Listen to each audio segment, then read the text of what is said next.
Atenção internautas de todo o mundo, para o toque de 5 segundos.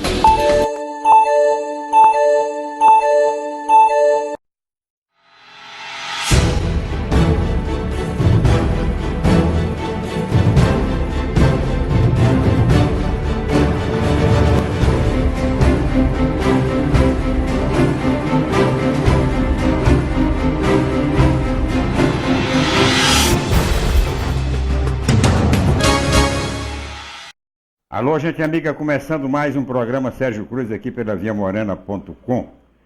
O live com o Facebook, transmissão pelo YouTube, transmissão pelo canal site da viamorena.com e site da TV do b.com.br.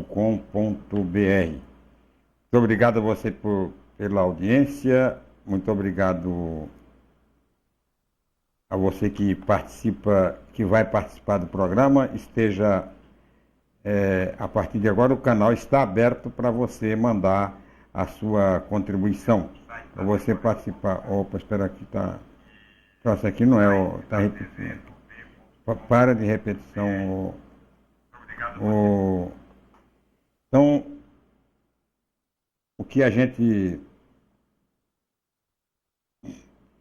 tem que falar é sobre... O pessoal não gosta que eu fique falando do Bolsonaro, mas eu tenho dito aqui, o Bolsonaro é hoje o único protagonista da política brasileira. Hoje, em todo lugar que você que você ouve, que você lê, está sempre o nome do Bolsonaro. Eu quero dizer que eu não tenho nada contra o Bolsonaro, absolutamente nada contra, até quando ele conseguir governar com a Constituição e com as leis do país.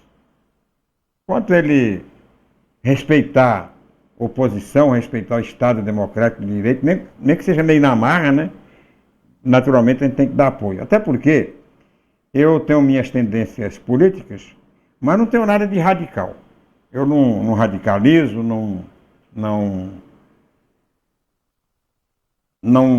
nem tanto para a direita, nem tanto para a esquerda, mais para o centro, né? Mais para a social-democracia. Então, o que eu não posso admitir nenhuma violência contra o regime democrático. Isso eu não faço. Por que eu não faço? Porque eu fui combatente pela democracia, contra a ditadura. Eu passei 21 anos de minha vida pleiteando a volta da democracia. Agora, não é justo que depois que a democracia está estabelecida, porque a democracia não está satisfazendo 100% da população, eu me vire contra a democracia e passe a defender teses totalitárias, como ocorre hoje com vários setores da sociedade. Então, eu defendo a democracia. Então, se o presidente Bolsonaro vai governar o país democraticamente, não tem por que eu hostilizar o presidente. O Ben de Paulo, num editorial muito feliz de hoje, no programa Boca do Povo, que você acabou de assistir, falou aquilo que é a realidade com relação ao Bolsonaro. Não há muita restrição ao Bolsonaro, presidente da República. Tem governado, né, exemplarmente melhor do que os antecessores dele.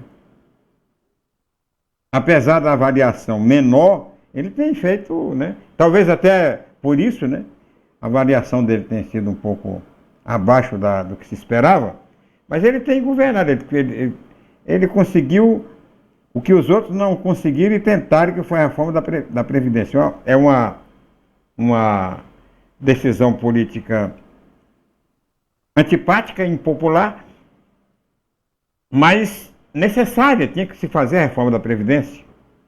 Assim como tinha que ser feita a reforma trabalhista, foi feita no governo passado. Ele vai fazer a reforma tributária. A gente espera que essa reforma tributária seja bem aprofundada no sentido de corrigir e beneficiar a população mais humilde, né? Agora, o que tem prejudicado o governo Bolsonaro, e talvez isso tenha rebaixado o índice dele, de popularidade dele, é o que ele fala. O que ele diz. E até desnecessariamente precisa falar. Ele pode governar o país, tomar decisões duras, né? E não precisa atacar adversário e tal. Não precisa fazer oposição. Quem está no poder não faz oposição. Quem faz oposição é quem está fora do poder. Quem está na oposição. E eu tenho sentido que o presidente Bolsonaro, à medida que o tempo vai passando, estes meses têm sido de aprendizagem. Ele está aprendendo na dor, está aprendendo essa questão amazônica, por exemplo. Ele aprendeu que na Amazônia, como na gestão pública, tem que ser o politicamente correto. Para fazer campanha pode ser o politicamente incorreto, mas no governo tem que ser politicamente correto. Não adianta querer mudar. Porque o politicamente correto não foi criado pela esquerda nem pela direita. Foi criado pela própria cultura política. Por que não politicamente correto? E ele está entendendo isso. Ele começou com um formato, com a tendência de política ambiental para a Amazônia. Depois dos incêndios, ele entendeu que o politicamente correto era o correto e está aí. E vai fazer um discurso, segundo ele, na ONU agora, depois da intervenção cirúrgica, falando exatamente da Amazônia, porque é o que o mundo quer ouvir. Os compromissos que o governo dele tem com a Amazônia, com o meio ambiente. Agora ele não vai tocar a Amazônia e a política do meio ambiente com esse ministro puxa-saco que ele tem aí. Ele tem que colocar lá um técnico que entenda do problema da Amazônia, que não seja nem de esquerda, mas também não seja de uma direita radical e que não entenda nada, né? O cara tem que entender. Meio ambiente, qualquer área no serviço público, técnico ou política, o cara tem que entender. Porque o presidente já entende pouco do trem. Se coloca lá um leigo, vai só puxar o saco dele e ele vai fazer tudo errado. Foi o que fez até agora este ministro do meio ambiente dele. Recusa, quer dizer, o país não tem dinheiro para controlar o desmatamento e as queimadas na Amazônia. E recusa dinheiro de fora. Recusa dinheiro de fora é um absurdo. Pegar o dinheiro que é do fundo, tem finalidade específica e convencional de preservar. Aí pegar o dinheiro para pagar, para indenizar, para negar. Não, está errado. Mas o Bolsonaro vai ouvir quem? Vai ouvir o ministro. E o ministro concorda com todas as ideias pré-elaboradas do presidente da República. O ministro não tem que concordar. O ministro tem que informar, tem que passar informação para o presidente da República. Tem que orientar o presidente da República. Então, tem que ser assim. Aquela história do INPE, por exemplo, de menosprezar a ação do INPE, de suspeitado do INPE, quando todo mundo sabe que o INPE é o que entende de meio ambiente, todo mundo sabe disso. Então, não vejo. Outra coisa, falei ontem aqui, vou repetir. Não adianta esses grupos na internet, no Facebook, no Instagram, não sei aonde, continuar defendendo ditadura para o Brasil. Agora estão defendendo que o Bolsonaro deu um golpe. Não adianta. Não funciona. Por mais que o presidente possa vir a se sensibilizar com a ideia do golpe, do partido único, de fechar o Congresso, de fechar o Supremo, não vai funcionar aqui no Brasil. O Brasil tem hoje uma democracia consolidada. Tanto quanto, ou um pouco menos, é claro que a democracia americana é muito mais antiga. Nos Estados Unidos nunca houve ditadura militar. É a democracia mais antiga do mundo. Lá nunca houve ditadura, nunca deixou de ter eleição, mesmo na Guerra Civil teve eleição. E o Brasil está por aí, está chegando lá. Já passou por vários testes e a democracia continua prevalecendo. Não adianta essa campanha de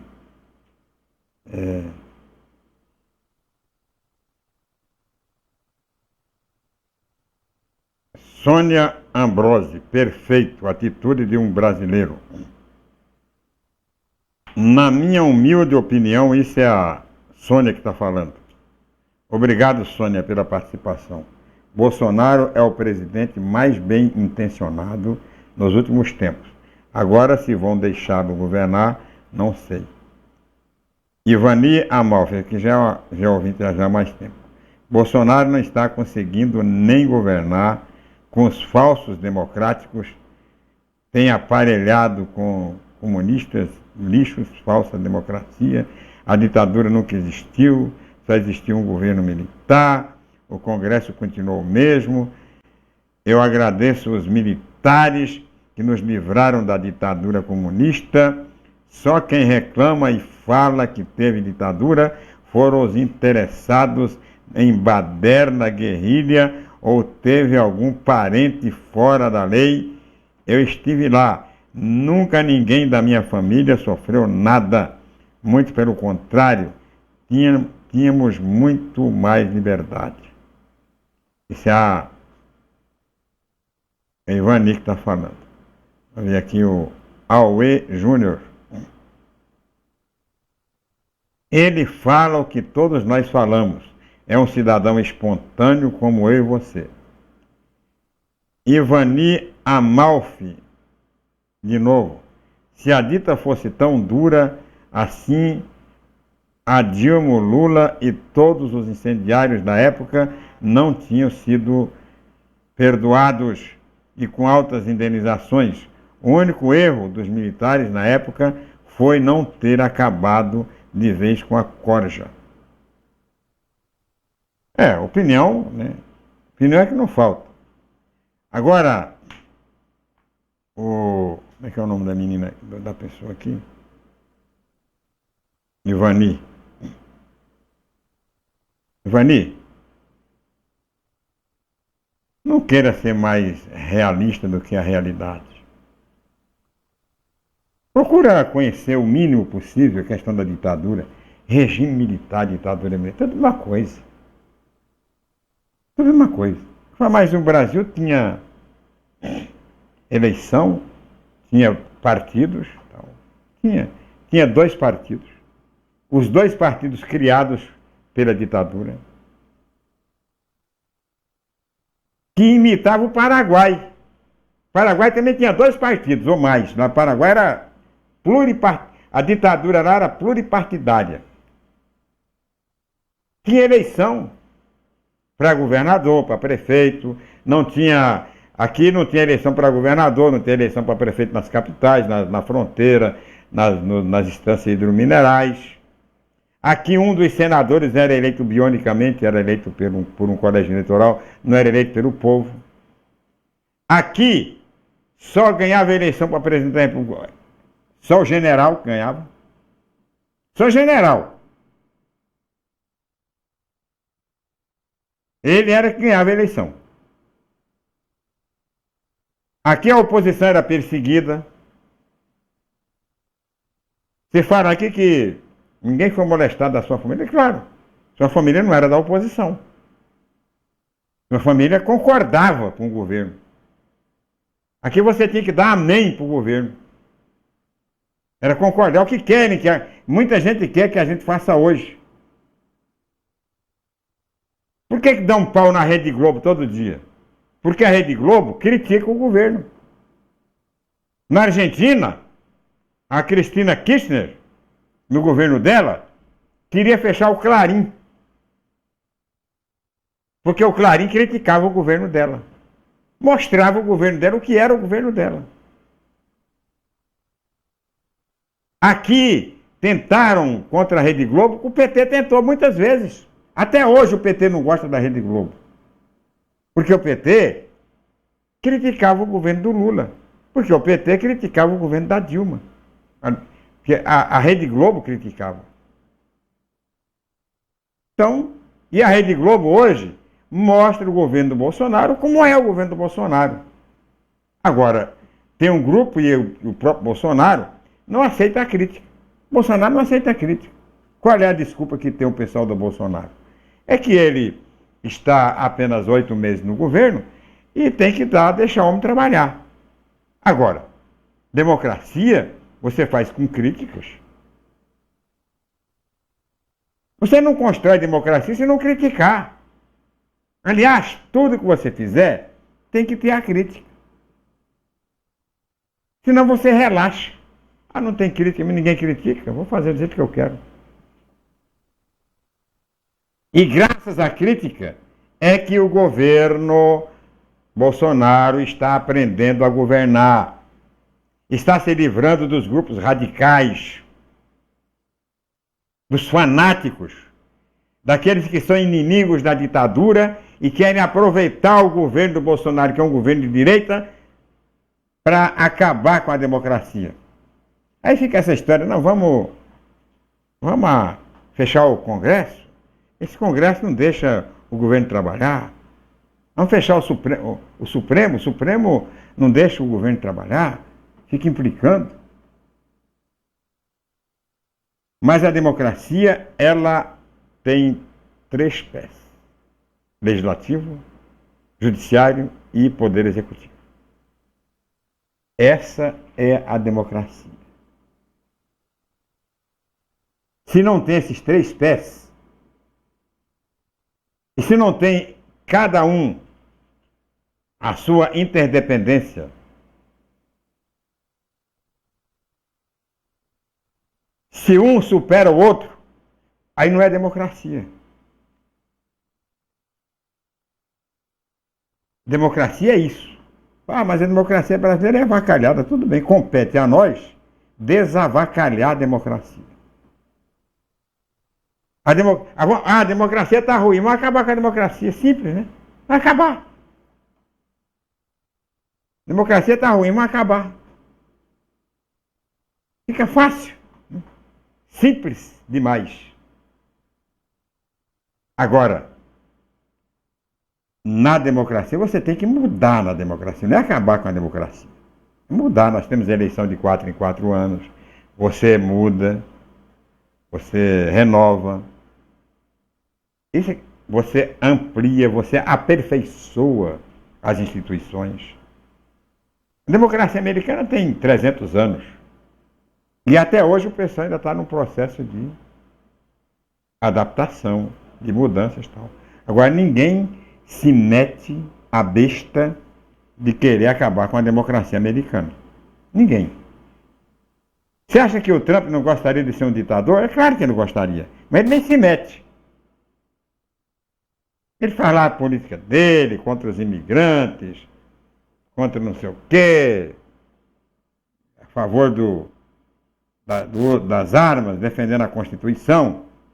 Mas ele não se mete a besta de questionar o regime democrático. Porque a hora que ele questionar, igual muita gente faz aqui, no Brasil, ele cai.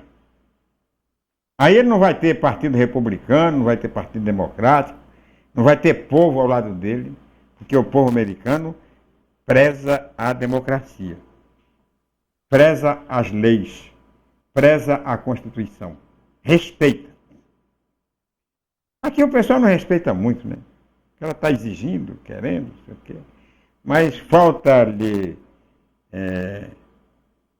condições de respeitar, porque se coloca os interesses pessoais acima dos interesses patrióticos, acima dos interesses nacionais. Que no Brasil, infelizmente, é assim. Todo mundo quer. Em Campo Grande está uma disputa danada, e hoje nós abordamos esse assunto aqui no.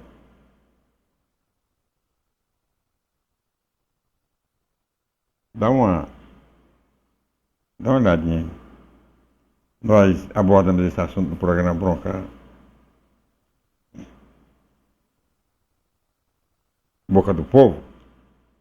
Esse problema do serviço de táxi no aeroporto. O aeroporto é da Infraero.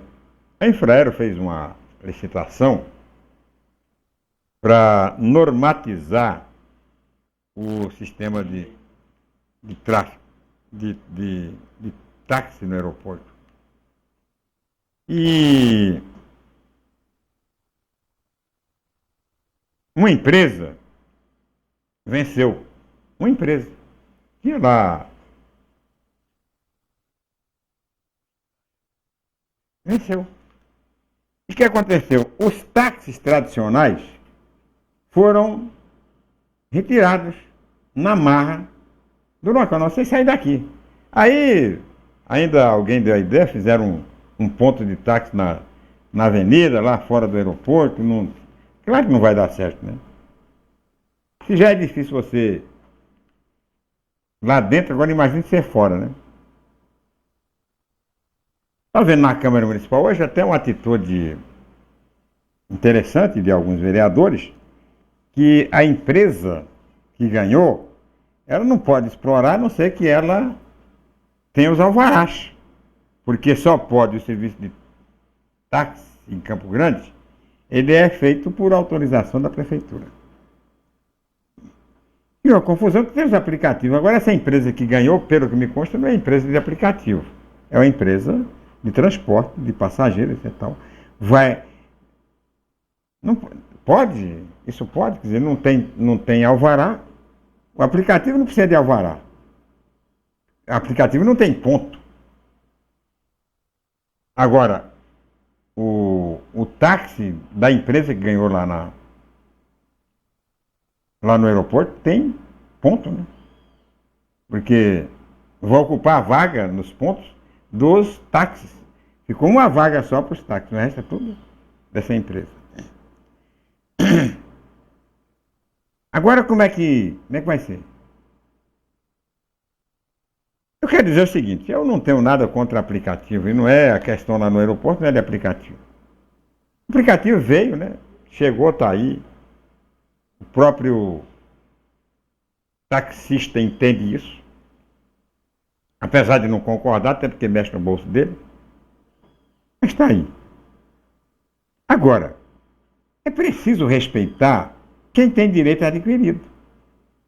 E o taxista tem no aeroporto. Falou-se hoje, o B, por exemplo, falou hoje no programa Boca do Povo, de se acabar, né? O táxi virar aplicativo e tal. É a tendência é a desregulamentação. Vai acabar a regulamentação e vai haver, todo mundo vai ser aplicativo. Até porque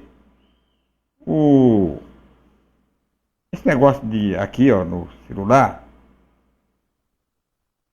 isso aí não tem mais jeito. Você já foi, já pegou. Não adianta mudar porque... Não adianta mudar porque é isso aí mesmo. Tentar mudar. Agora tem... É preciso deixar esgotar isso aí. Tem que respeitar os costumes, a tradição e a cultura. Alguns lugares tem que ter táxi. No aeroporto tem que ter, que não acabaram com o táxi, né? Criaram um sistema novo para prejudicar os taxistas que estavam lá e beneficiar a empresa. Fizeram uma licitação e tal. Porque no aeroporto tem que ter táxi. Na estação rodoviária tem que ter táxi. Alguns lugares tem que ter o táxi. Porque é o seguinte, você vem de viagem de São Paulo para cá, ou de qualquer outro lugar, quando você chega no aeroporto, se você é aqui de Campo Grande, você sabe, né, tranquilamente, mexer aí, tal. E se você tiver tempo, e vem um aplicativo. Se você não é daqui, você está desacostumado, sabe como é que é? Você não quer ficar perdendo tempo com o aplicativo, você vai direto no táxi, está ali esperando, né? Já entra e vai embora. Não vou discutir aqui questão do preço, questão do tratamento com a pessoa, do atendimento, eu não vou discutir porque o táxi termina perdendo para o aplicativo, segundo a lenda, né? No preço, né? Táxi é sempre um pouco mais caro. O que se vai discutir aqui e o Guilherme Filho falou bem, é do atendimento, a qualidade do atendimento. E para o aeroporto, para a rodoviária, para outros lugares, aí não há atendimento melhor do que o do táxi, porque você desembarca, o táxi está ali esperando. E a coisa que mais enche o saco de quem está esperando condução é esperar a condução. Se você chega, existe coisa mais chata, mais nojenta, do que você estar no aeroporto e fazer escala, né? Ter que mudar de avião e esperar 3, 4 horas. É um troço estressante. Mesma coisa no aeroporto. Se você chega lá no aeroporto, se você não tem um táxi, você tem que esperar o cara ir lá, voltar. Tal. Se tem o táxi lá, não precisa de aplicativo. A pessoa pega o táxi. Agora, é claro, isso aí vai acabando, né? Essa desregulamentação é natural, ela vai vir à medida que vai ampliando o sistema de aplicativos e tal. Aplicativos que, na minha opinião, tem que ter o mínimo de regulamentação. O mínimo de regulamentação, eu acho que a prefeitura tinha que ter uma agência, ou da própria agência reguladora tinha que ter uma agência para receber reclamações. Porque há muitas reclamações da Uber, por exemplo, uma reclamação enorme. O motorista está ali perto, vai levar um passageiro num determinado lugar, dá o sinal e ele assume. Não pode deixar que eu vou. Aí diz que em 5 minutos vai estar lá. Demora mais 5, 10, 15. Semana passada eu esperei 20 minutos, terminei perdendo o horário. Então tem que ter o mínimo de regulamentação. Não pode ser assim também, porque se eu acabar o táxi oficial e ficar só o aplicativo, o que vai surgir de problema não está escrito. Se tem problemas com táxi, vai ter muito mais com o aplicativo. Então essas coisas têm que ser levadas em consideração para que o direito das pessoas sejam respeitados. O direito da pessoa seja respeitado. Daqui a pouco eu quero falar aqui, são assuntos que eu não gosto de falar, mas eu não posso deixar de abordar esse programa. Essa manchete aqui do Media Market hoje. Pastora explorava a crise dos fiéis e cobrava até 7 mil por oração em Campo Grande. Aqui na capa do Campo Grande News de hoje. Eu vou falar sobre esse assunto e sobre outros assuntos daqui a pouco, depois do tempo em Brasília e no Mato Grosso do Sul.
quando o Heitor nasceu, eu fiquei na enfermaria com mais 5 mulheres, né? E todos bebês prematuros, que por algum motivo estavam lá há mais tempo. E aí eu via que as mães já não conseguiam tirar tanto leite, eles não podiam mamar, então não tinha aquela produção, né? Porque é importante a sucção do bebê para a produção do leite. Aí eu me coloquei no lugar daquelas mães, porque se fosse eu, se meu filho precisasse, eu ia querer muito que alguém se disponibilizasse a doar. Eu levo o leite, né, já depois que está congeladinho, entrego no banco de leite. Lá eles vão processar, primeiro eles vão avaliar se tem sujidade, né, se tem alguma coisa, se o leite realmente está apto para pasteurizar, e liberar para os bebês que estão internados, né? São os prematuros, que por algum motivo ou outro não conseguem mamar ou a mãe não pode aumentar, que também recebe esse leite que a gente doa. Doe leite materno, alimente a vida.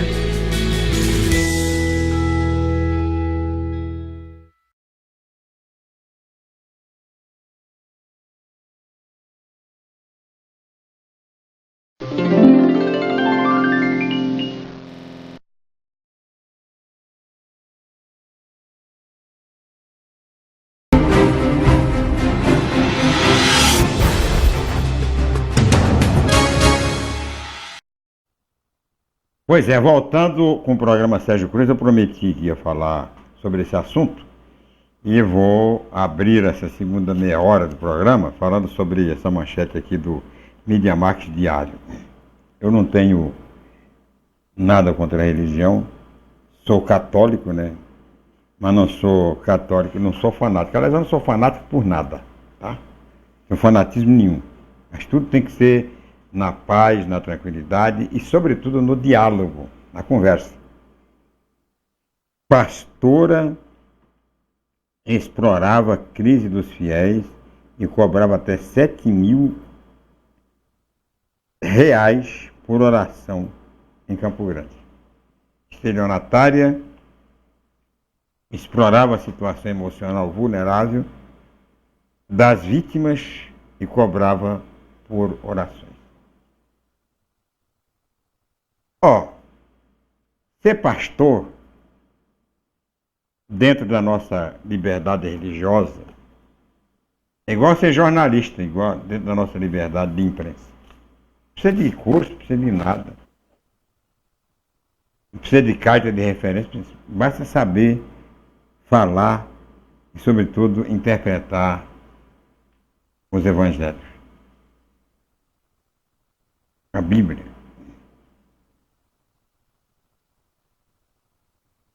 Há muitos pastores, como há muitos jornalistas, que não entendem nada e não estão nem aí para a palavra de Deus. Que monta, através do Evangelho, através da Bíblia e da boa conversa, um esquema, um modelo, um manequim para pegar os incautos, para explorar a boa-fé das pessoas.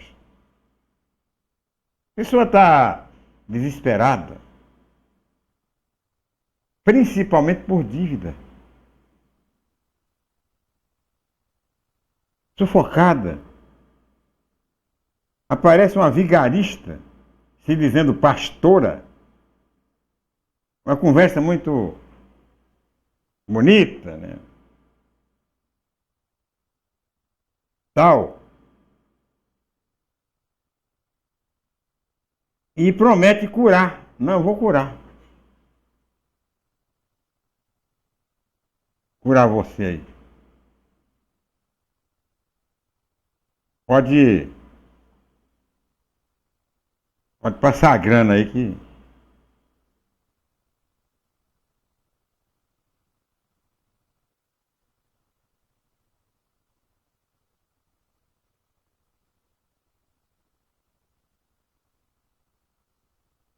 Passar a grana é que eu vou fazer uma oração para você e você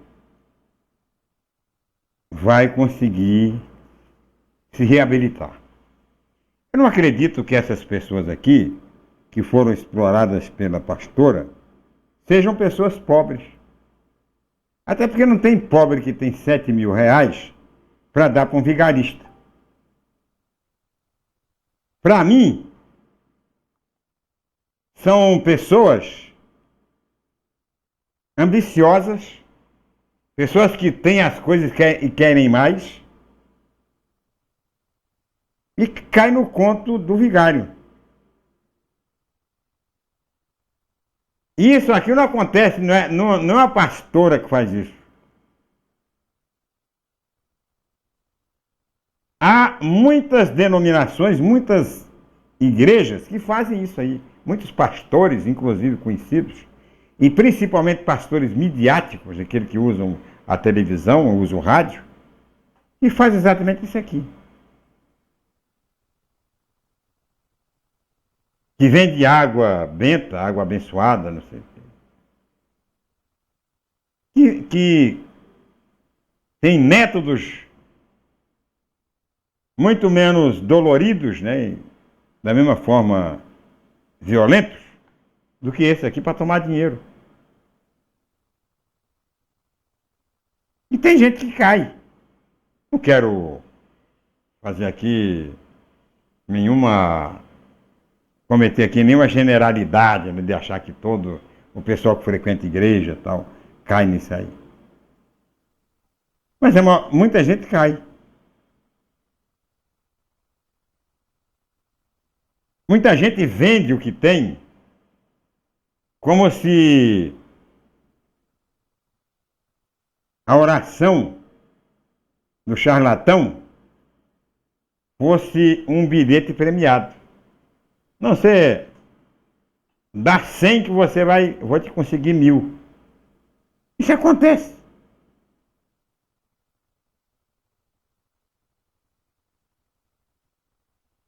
Dá 100 que você vai conseguir 1000.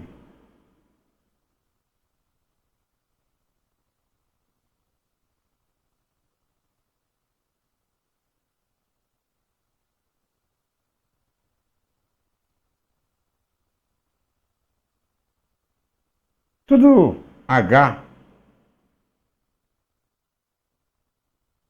Ela, a pastora, pode ficar rica. O dono da igreja pode ficar rico. Agora você vai ficar do mesmo jeito. Porque isso aí não é coisa de Deus.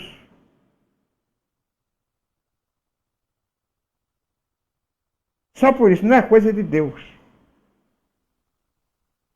Não sei de quem é a coisa, mas não é de Deus.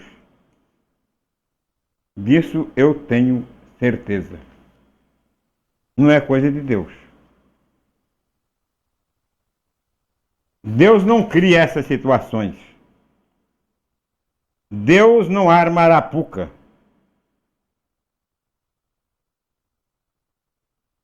Deus não castiga.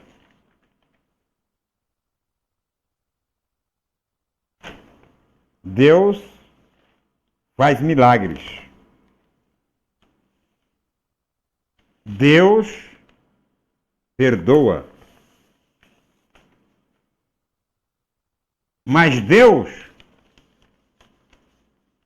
não faz você sonhar com o número da Mega Sena, não.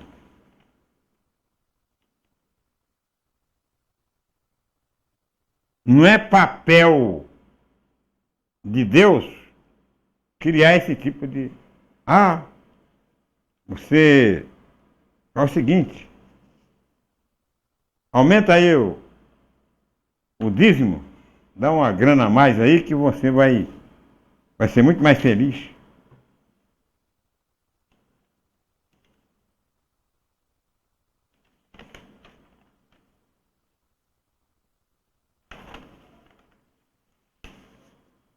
A felicidade não está no bolso das pessoas. A tranquilidade de muitos está no bolso dos outros, né? O caso da falsa pastora, não sei se ela é falsa, né? O jornal apresenta ela como pastora. Agora, para mim, é uma falsidade que não tem tamanho. Hoje no programa a gente mostrou uma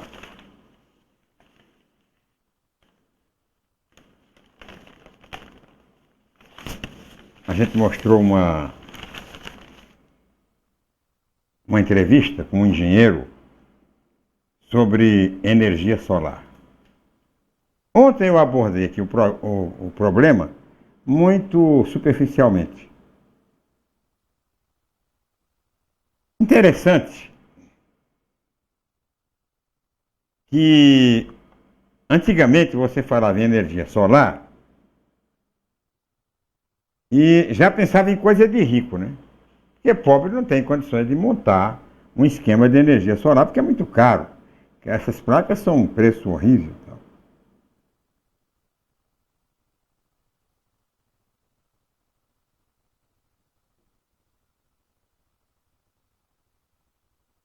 Na entrevista, o engenheiro deixou bem claro que não precisa ser rico para botar a placa, não. Hoje as placas são baratas, com uma pequena quantia que ele não especificou, você pode montar uma placa. Eu quero contar aqui o seguinte: eu morei numa casa, eu saí de uma casa que eu pagava aluguel, e que o meu consumo de energia elétrica não era menos que R$ 800 por mês. É claro, além das atividades domésticas, havia também atividade empresarial na casa, então terminava aumentando muito o custo da energia. Aí mudei para uma casa com o mesmo consumo, né, o mesmo. E a energia baixou para R$ 500, uma média de R$ 500 por mês. Nesta casa havia uma única placa de energia solar. Era uma placa utilizada no banheiro da suíte. Em apenas um banheiro. A casa tinha 3 ou 4 banheiros, mas aquela energia solar abastecia e atendia apenas ao banheiro da suíte. Ali era o banheiro, a pia e tal. Chuveiro e a pia. O consumo de energia baixou para R$ 500, de quase a metade. Eu fiquei encucado com aquilo. Puxa vida, se a gente conseguisse, se não fosse tão caro, eu até mandei pedir um orçamento aqui para o engenheiro, para ver como é que fica. De repente compensa você colocar mais placas. Placa para, inclusive, para gerar energia. O exemplo, por exemplo, de empresas que já têm energia solar e que paga apenas a taxa de iluminação pública, não paga mais nada. Exemplo de empresas que vendem energia, né? Se você produzir energia em excesso, você vende para a Energisa.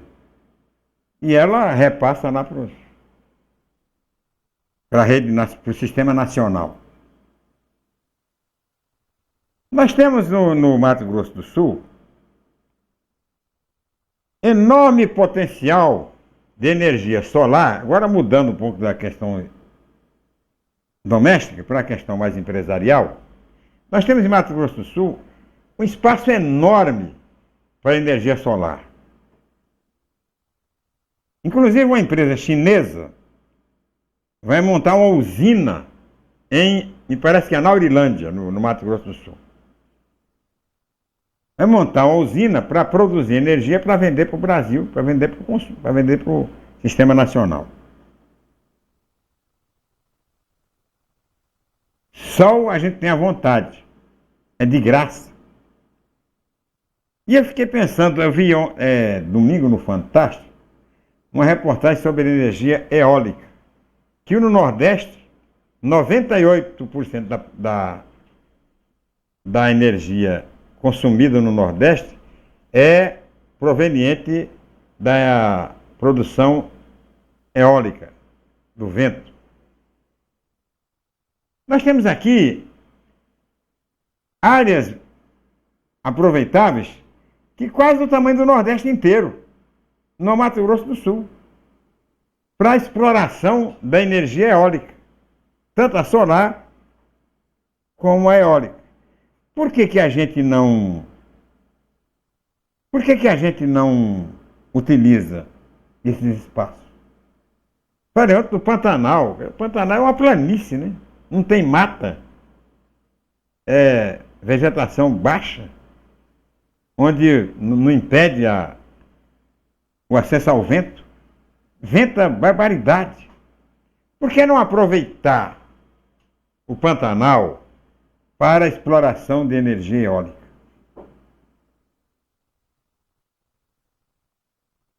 Você ia fazer um desenvolvimento sustentável, numa boa, não ia devastar o Pantanal, que corre sério risco com essa onda verde aí de desmatamento. Tudo.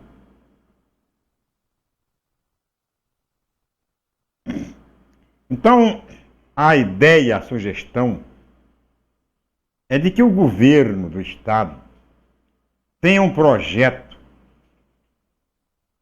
para a exploração da energia eólica e da energia solar, das energias alternativas.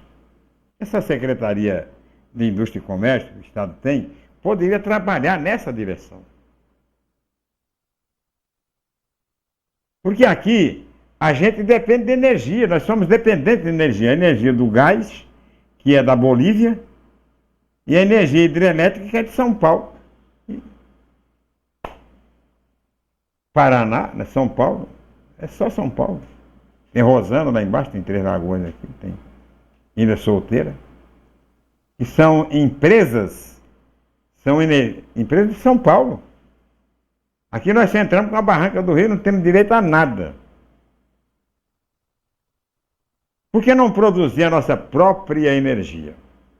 Quando o governador do estado, o Putinelli, pensou, não saiu do papel, mas ele pensou no aproveitamento do bagaço da cana. Queimar o bagaço da cana, que dá uma energia, né? E que as usinas aproveitaram. Hoje as usinas de álcool no estado de Mato Grosso do Sul, álcool e açúcar, o polo sucro alcooleiro, ele tem abastecimento próprio, de uma energia que está sobrando.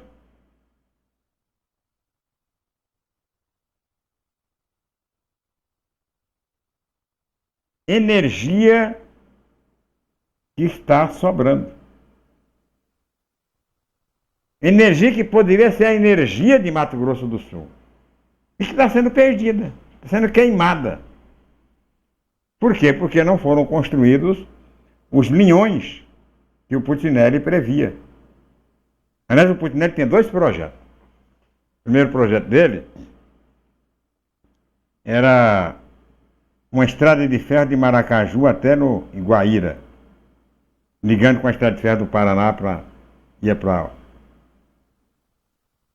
Paranaguá.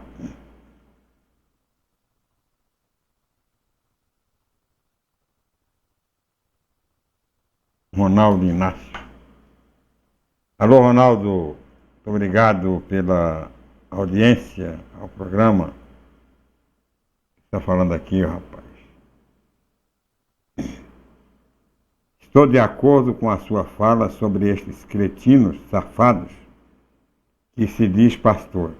Eles estão bilionários. Aí vai e cita, né? Edir Macedo, Valdomiro Santiago, Malafaia, R. Soares. São centenas de pilantras que enganam o povo.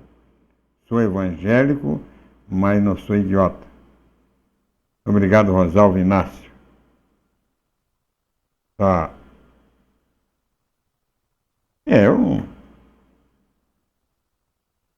não citei nomes, porque Todo mundo sabe, né? O Rosalvo sabe, ele citou.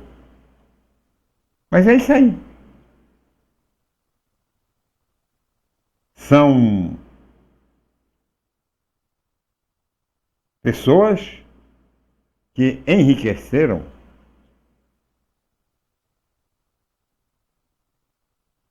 lavando dízimo.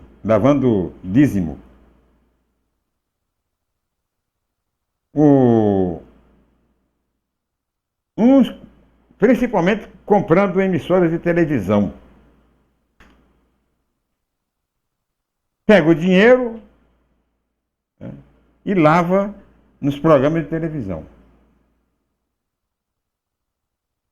Aí eu vejo aqui na rede social o Edir Macedo. Não tenho nada contra ele, não. Ele está certo. Ele é um empreendedor, como o pessoal fala aqui. É um grande empreendedor. E também não acho que o que ele fez é o que tinha que fazer mesmo.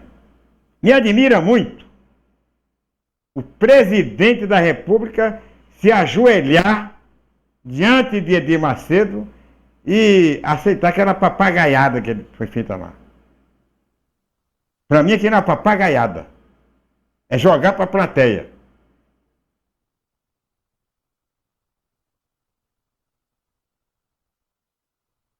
Para mim, aquilo ali é o fim da picada. É o fim da picada. Ninguém tem que se submeter. O Edir Macedo não é santo, não é Deus.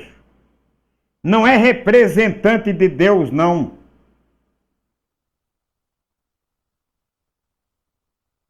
Não é o representante de Deus. Ele não foi eleito. Quem foi que indicou ele representante de Deus? Ah, fui eu, fiel. Você indicou ele? Bispo da sua igreja. Quem foi que disse que o Papa é representante de Deus? Tem nada a ver. Ninguém representa Deus na terra. Deus não precisa de representante. Deus não precisa de intermediário. Para você falar com Deus, você não precisa gritar.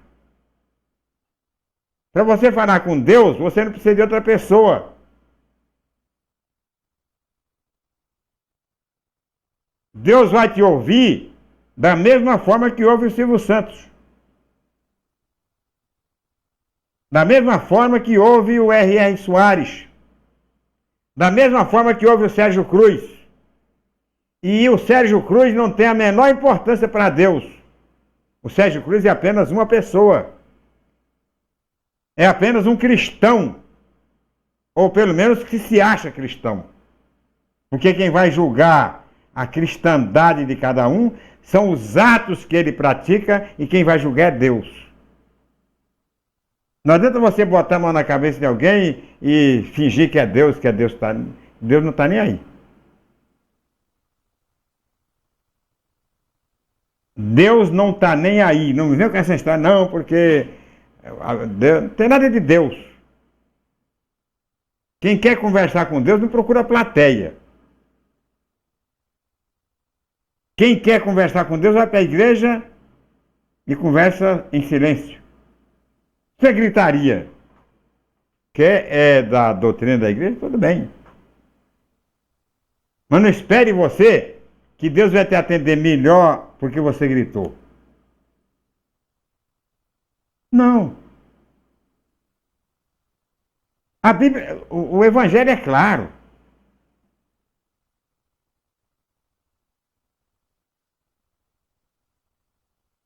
Não adianta berrar, porque você está em casa, o filho que chora mais, você vai atender para acalmar. Agora aqui com Deus não tem esse negócio, não. Com Deus o buraco é mais embaixo. Deus não cria privilegiado, não. Você vai ser o filho privilegiado de Deus. Não, não tem. Até porque Jesus, quando veio à Terra, era o próprio Deus.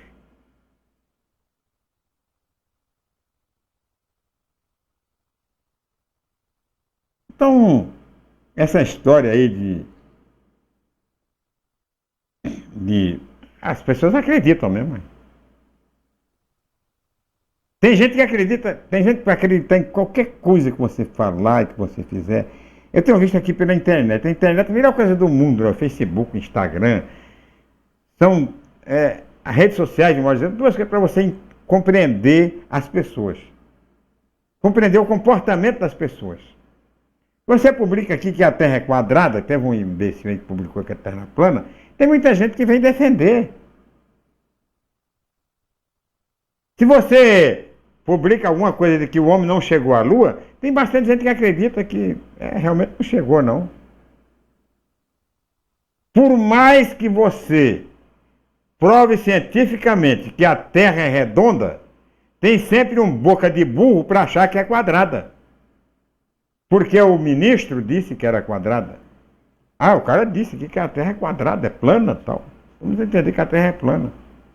E eu estava vendo uma entrevista um dia desse do ministro da tecnologia, aquele astronauta, ele dizia, não, a Terra é redonda, tem formato oval.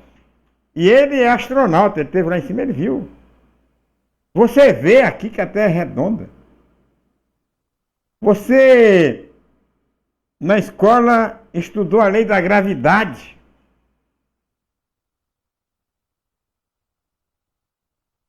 Movimentos de rotação, movimento de translação, você aprende no primeiro ano.